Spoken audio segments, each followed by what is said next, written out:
এলোমেলো অগোছালো জামা কাপড় দিয়ে আজকে সকালটা শুরু করলাম আর ঘরটাও ঝাড় দিয়ে নিলাম।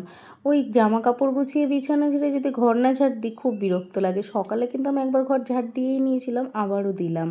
আর জানো তো, তারপরেই চলে এসেছিলাম আজকে সোজা রান্না করতে, আর ঘরটা মুছেছি একদম লাস্টে। আর রান্না করে নিচ্ছিলাম পাবদা মাছ। মানু বলছিল আজকে পাবদা মাছ খাবে, সেজন্য ফ্রিজ থেকে পাবদা মাছটাই বার করেছি।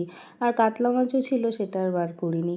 আমার যেহেতু কালকে উপোস গেছে, সেজন্য কালকে সেরকম মাছ টাছ মানে কালকে মাছ করিনি। সোমবারটা তো আমি নিরামিষ করবই বলেছিলাম তোমাদেরকে এর আগেও, সেই জন্য এটাই করলাম। আর করেছিলাম আজকে পেঁয়াজ পোস্ত। পেঁয়াজ পোস্তটা আমি খাইনি, কিন্তু ঘরের সবাই বলছিল খেতে খুব ভালো হয়েছে। আর পেঁয়াজ পোস্ত, পোস্তর বড়া, এগুলো তো খেতে ভালোই লাগে, তাই না বলো? জানো তো, যে ঘরটায় জামা কাপড় গোছাচ্ছিলাম আর যে ঘরটা ঝাড় দিলাম, ওই ঘরে না আমাদের কেউই ঘুমায় না। ওই বিছানাটা এমনি ফাঁকাই পড়ে থাকে। আর আমরা সবাই মিলে মানুর ঘরেই ঘুমাই, যেহেতু মানুর ঘরে এসি লাগানো আছে। আমার এই ঘরটা তো এসি এবারে লাগাবে বলছিল, কিন্তু আমি বারণ করলাম, দুটো এসি মানে বিলটা তো অনেকটাই ওঠে, তার জন্যই।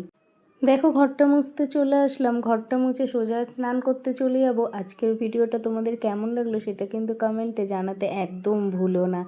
চলো তাহলে, বাকি গল্প পরে হবে। Tata, bye bye.